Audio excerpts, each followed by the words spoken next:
Shaun Nordlie, Community Manager here at Hemlock Farms. Going to start with the Conservancy. At the March board meeting, Kelly Stagg, the president of the Hemlock Farms Conservancy, announced the grants that they're giving to the community this year. We're going to start with $2,000 in native plantings, and that's going to go around the Fawn Hill Family Park.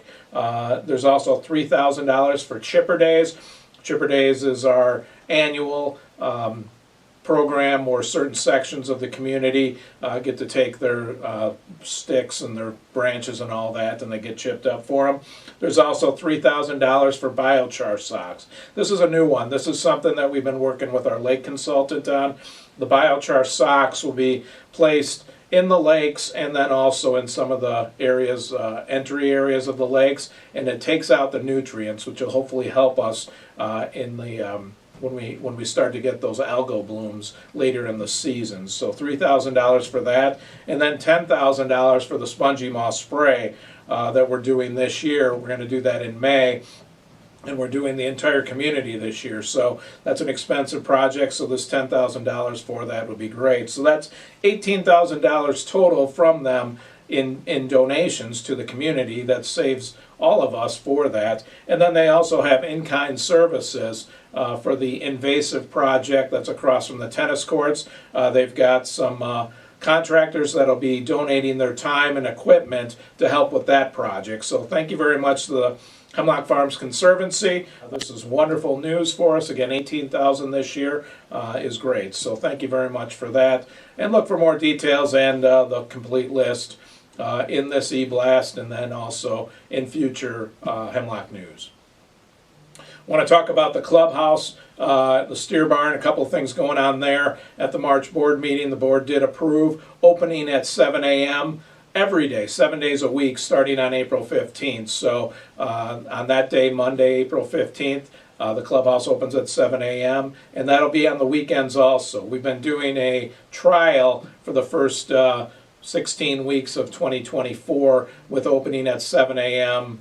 Monday through Friday. We got a lot of interest in that, a lot of people visiting the fitness center or the pool during that time, so now we're going to make that a permanent thing, 7 days a week. So April 15th for that. Also want to mention that April 22nd and 23rd, we're going to do a mini shutdown. We did this last year in the clubhouse, and this gives custodial maintenance also an opportunity to get in there, do some deep cleaning, do some stuff that they're just not able to do when we're open every day of the week. So April 22nd and 23rd for that, so just know that that's coming up. Mini closure. We'll do the big closure again after Labor Day, but there'll be more details about that as we get closer in this summer.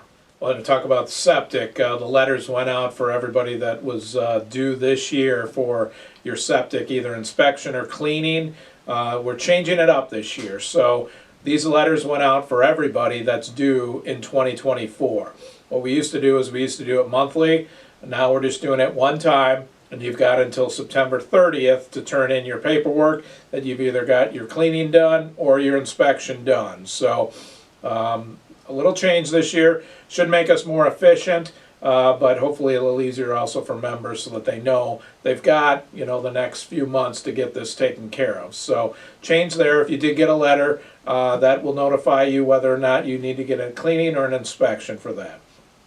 This is new software that we moved over. We moved from an old system over to ABDI, which is our property management system that we're using for office and public safety and all of that. So the transition, there were some things that were missed in there. So if you did get a letter and you've had an inspection or a cleaning recently, just call the administrative office or email guest services, and we'll get that taken care of right away. So, but I know there have been a few people calling or emailing about that, so if that's the case, just take care of that.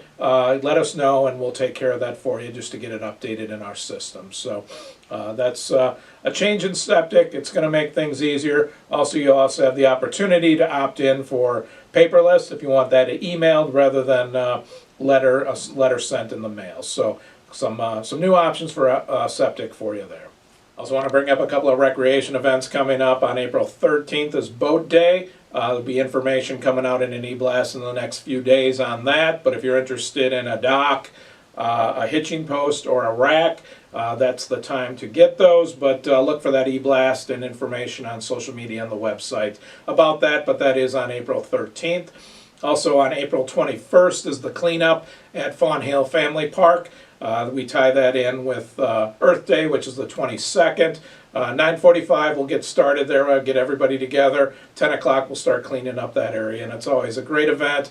Good to get everybody together. The whole community helps out in getting our great park cleaned up and ready for the season.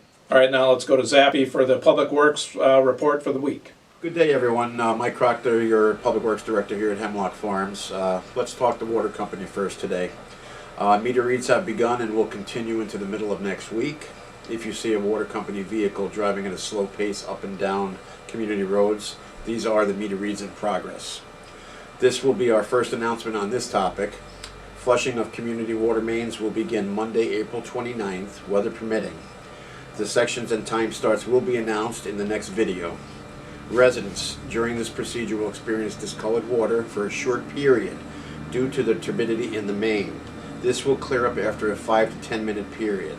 If it does not, please call Brianna at 570-775-4200 extension 113 to schedule a house flush. I must stress that you do not compare this discoloration to the previous problem, as they may be similar in nature. If you are still experiencing a chlorine smell, please call Brianna to schedule a house flush and a chlorine read. We have done quite a few chlorine reads for our residents in the past weeks, and when they see the results, they are quite happy and relieved. Always remember, we here at HFC Water are here to help our residents, answering your questions, taking samples, etc. Please call if you have any issues. Now on to DPW.